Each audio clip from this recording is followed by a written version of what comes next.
Natapos na ang opisyal na negosasyon ni Donald Trump, Vladimir Zelensky at mga lider ng Europa sa Washington. May ulat na sina Zelensky at mga lider ng Europa ay nananatili sa Washington para ipagpatuloy ang negosasyon. Ngunit sa ibang paraan na, nalaman din na tumawag na si Trump kay Diktador Putin upang sabihin sa kanya kung ano ang napag-usapan ngayon sa White House. At pumayag si Putin na kailangang magdaos ng 3 summit, ngunit sinabi niya na hindi ito sa pagitan ni Putin, Zelensky at Trump, kundi sa pagitan ng mga delegasyon ng Russia at Ukraine. Hindi pa malinaw kung ito ba ay sa antas ng mga lider. Ngunit ang malinaw at alam na natin ay ang paglabas ng impormasyon na tuluyang tinanggihan ni Zelensky ang tinatawag na kasunduang pangkapayapaan na sinusubukang ipilit ng diktador na si Putin. Walang may balak umalis sa Donbas. Hindi papayag ang Ukraine sa teritorial na kompromiso.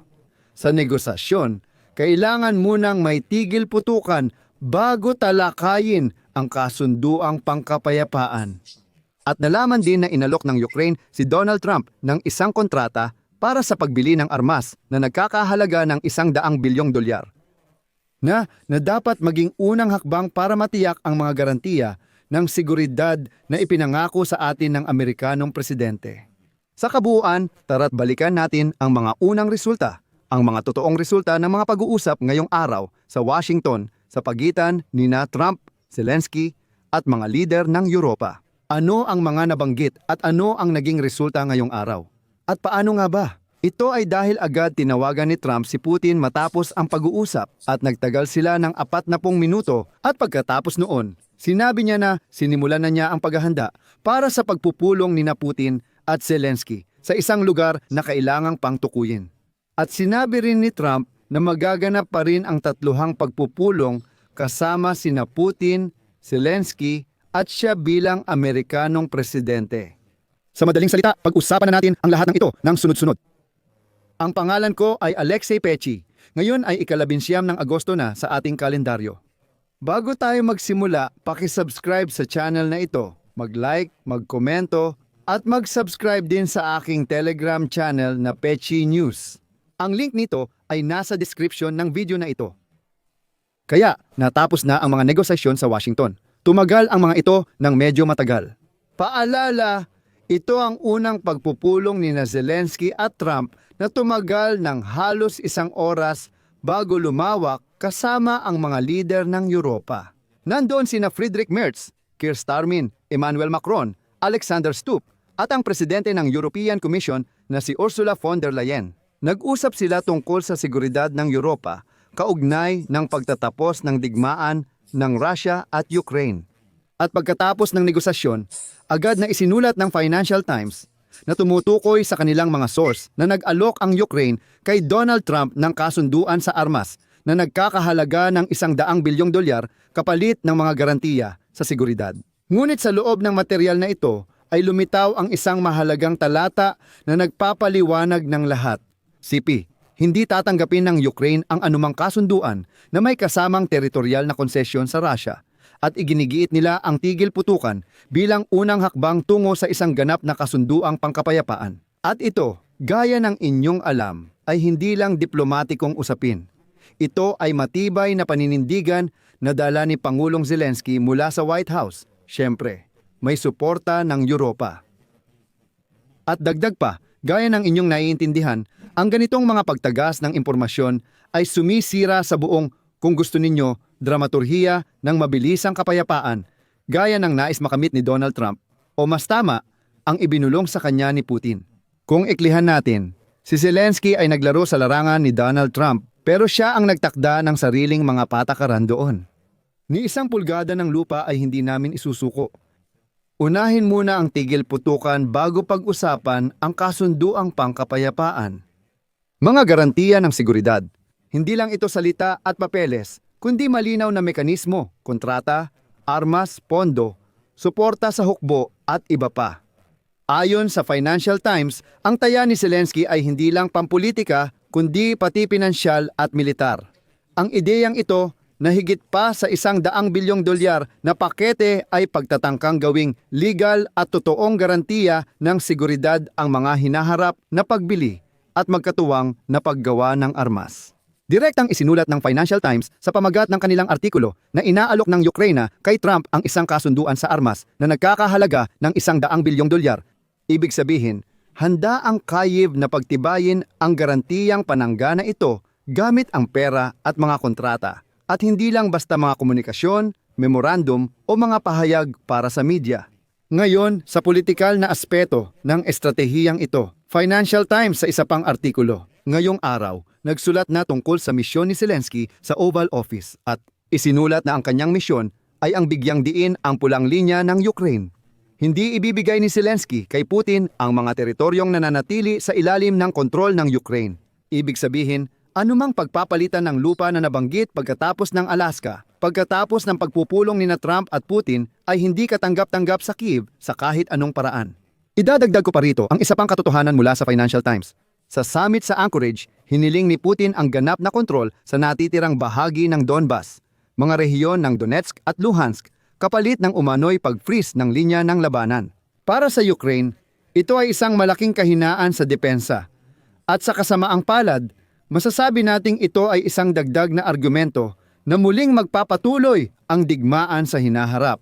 Unang binabanggit ang tigil putukan bago ang mas malawak na balangkas ng kasunduang pangkapayapaan. Ano ang nasa kabila ng mesa? Sa isang panig ay Ukraine, sa kabila naman ay si Donald Trump.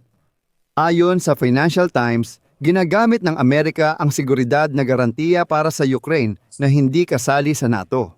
Sabi ni Donald Trump, tutulong ang Estados Unidos sa pagpapatibay ng depensa ng Kyiv matapos ang digmaan. Si Donald Trump ay nagmungkahi ng pagpupulong kasama sina Vladimir Putin at Volodymyr Zelensky. Tunog tulay ito sa pagitan ng mabilis na kapayapaan at pangmatagalang seguridad, pero ang tulay na walang haligi ay puro palamuti lang. Kaya naman pinaninindigan ng Kyiv ang issue ng tigil putukan na ito dapat ang mauna. Paano nga ba kung walang tigil putukan? Ipinipilit ng Ukraine. Nagiging retorika ang mga garantiya habang nagkakaroon ng negosasyon sa gitna ng putukan ng artilyeriya. Pabor ito sa may mas mahaba, kumbaga baril sa araw na iyon. Alam natin kung pinalalakas ng Rusya ang produksyon ng bala, mas mahaba ang baril nila. Kaya naman, kung walang tigil putukan, walang sino man ang magbabalak na umusad pa. Malinaw itong sinabi ni Zelensky ngayon sa mga Europeo at kay Trump. Pinuna ng Reuters ang kabuuang larawan.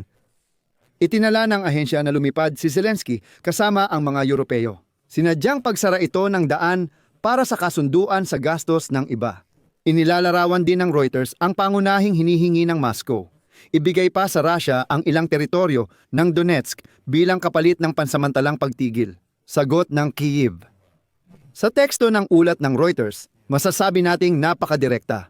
Oo sa negosasyon. Pero mula sa kasalukuyang linya ng labanan at ayon sa konstitusyon kung saan walang regalong ibibigay sa agresor, syempre, ito ay tumutugma sa linya ng Financial Times. Ibig sabihin, walang anumang teritorial na konsesyon at ang tigil putukan ay hindi ang pangunahing kondisyon. Para maintindihan, kaya iginiit ng delegasyon ng Ukraine na pinamumunuan ni Zelensky na ang unang hakbang ay tigil putukan. Para maintindihan na ito'y hindi basta kapritsyo kundi isang maayos na mekanismo. Isang inhinyeriya. Tingnan na lang ang lohika ng araw na ito. Ang totoo niyan, si Trump ay hayagang. Ika nga, tinaas ang kilay sa ideya ng tigil putukan bago ang negosasyon. Parang sinasabi niya, hindi naman ito kailangan. Ngayon, sinabi ni Trump na, sa totoo lang, para makapirma ng kasunduang pangkapayapaan, hindi naman kailangang itigil ang putukan sa buong linya ng harapan. Sinimulan niya itong sabihin pagkatapos ng pagpupulong kay Putin. Bago nito, sinabi niya na hindi, kailangan talagang itigil ang putukan. Pero una ang tigil putukan, saka na ang iba pa.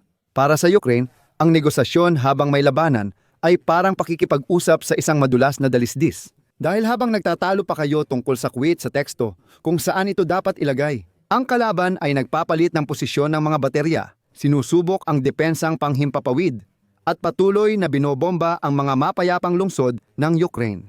Maaari itong tumagal ng ilang linggo o buwan.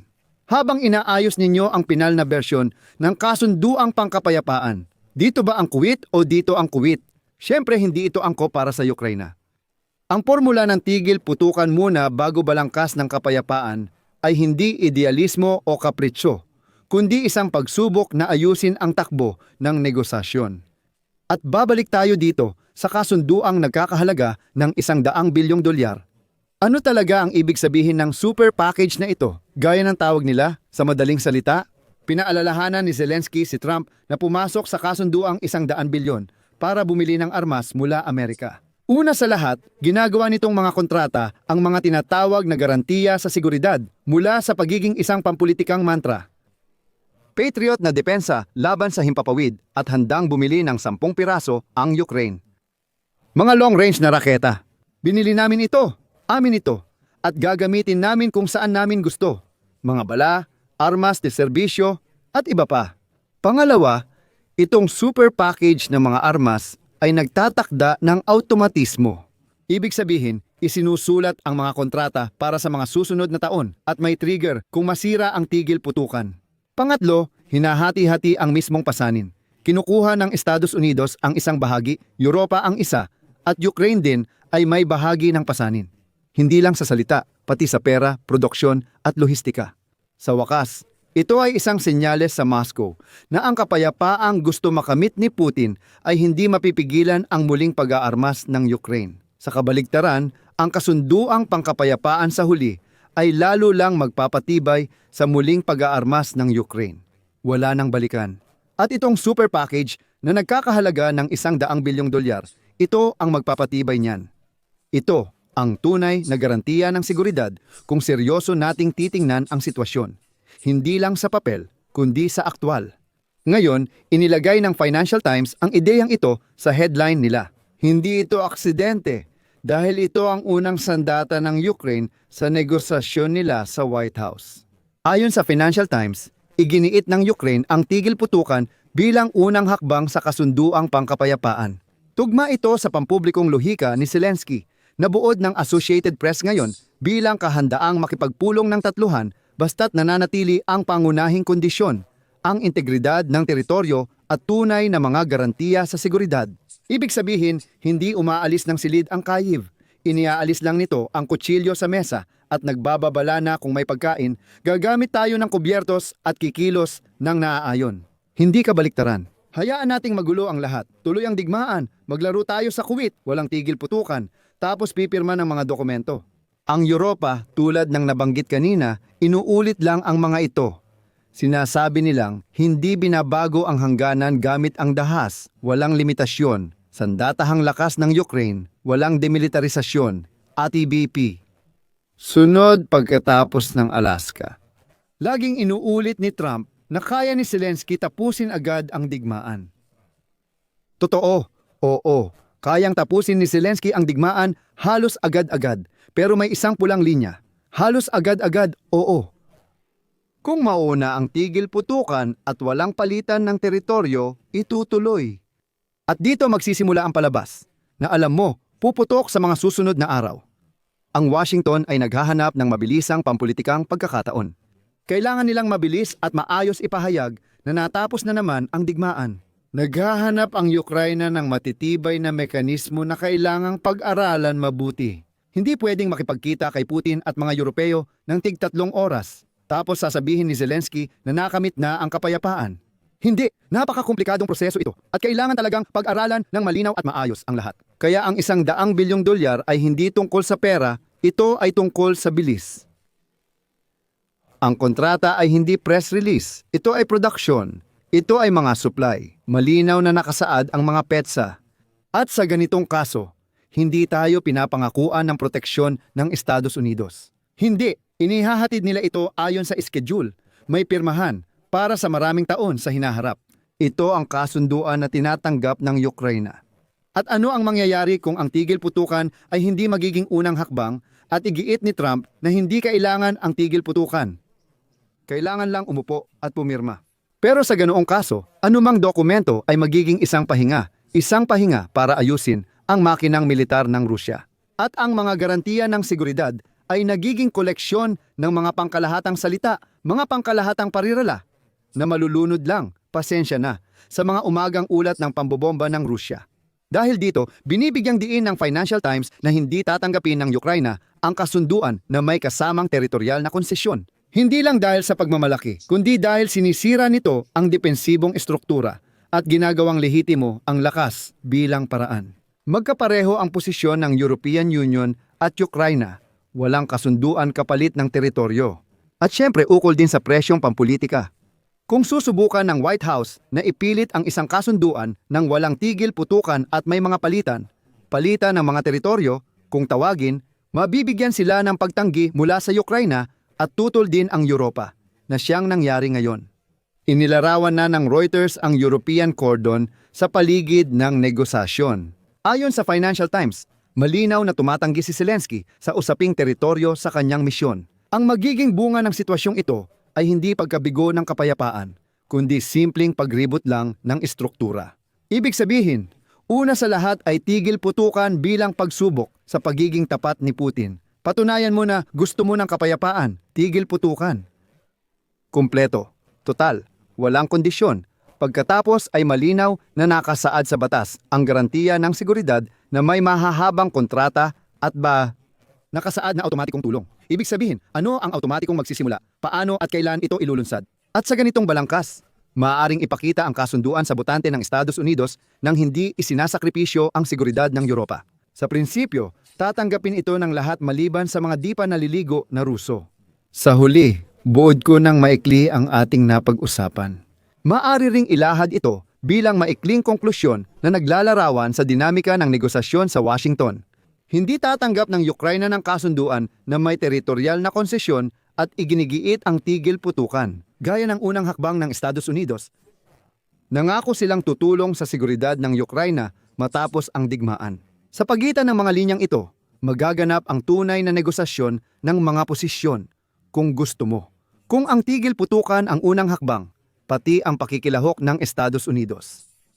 Mas marami sa hangganan. Tandaan mo, Amelie.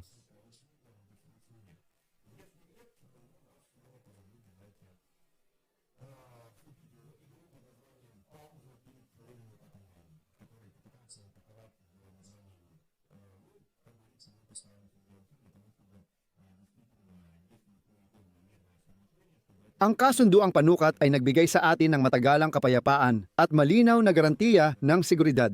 Nakakatuwang isipin na walang naging press conference pagkatapos, ibig sabihin wala ring naging mga pagpupulong ngayon sa Washington. Malinaw na patuloy pa rin silang nakikipag-usap. Sinabi ni Trump na maganda ang pagpupulong niya kasama ang mga kagalang-galang na bisita at nabanggit niya silang lahat. Nagpatuloy ang pagpupulong sa pamamagitan ng mga negosasyon sa Oval Office ay tinalakay nila ang mga garantiya ng seguridad para sa Ukraine na maaaring ibigay ng mga bansang Europeo sa koordinasyon ng Estados Unidos. Sumunod, isinulat ni Trump, "Ngayon, lahat ay napakasaya, mga posibilidad ng kapayapaan, Russia at Ukraine." Sa pagtatapos ng gabi, tumawag ako kay Pangulong Putin at sinimulan ang paghahanda para sa pagpupulong nina Pangulong Putin at Zelensky na ang lugar ng pagpupulong ay itatakda pa lamang. Pagkatapos ng meeting na iyon, may tatluhang pagpupulong tayo kasama ang dalawang presidente at ako. Magandang unang hakbang ito para sa digmaang halos 4 na taon na. Paalala ko, 11 taon na. Vance, Rubio, Vitkov, salamat sa inyong koordinasyon sa pagitan ng Rusya at Ukraine. Ibig sabihin, si Trump, malinaw na. Tulad ng gusto niya, inorganisa muna ang pagpupulong kay Putin. Ngayon kay Zelensky, at ngayon nangangarap siyang mag-organisa ng tatluhang pagpupulong. Pero labis akong nagdududa na papayag si Putin sa isang dalawang panig na pagpupulong kay Zelensky, talagang malaki ang pagdududa ko. At sumagot na ang kampo ni Putin. Oo, hindi nila kinumpirma ang pag-uusap kay Trump pero sinabi nila na pumayag sila sa pagpupulong ng delegasyon ng Ukraine at Russia. Mga delegasyon, ibig sabihin hindi sina Putin at Zelensky mismo. Ayon sa mga mamamahayag ng Axios, sinasabi nila na umaasa silang maisasagawa ang harapang pagpupulong nina Putin at Zelensky bago matapos ang Agosto. Hindi pa malinaw kung gaano ito magiging matagumpay, lalo na't magkaiba ang mga posisyon ng magkabilang panig. Dito ako maglalagay ng tutuldok-tuldok. Mga kaibigan, isulat ninyo ang inyong opinyon at mga konklusyon sa mga komento sa ilalim ng episode na ito. Mag-subscribe kayo sa channel, pindutin ang kampanilya at huwag kalimutang mag-like. Yan lang, ingatan ninyo ang inyong sarili. Paalam sa lahat.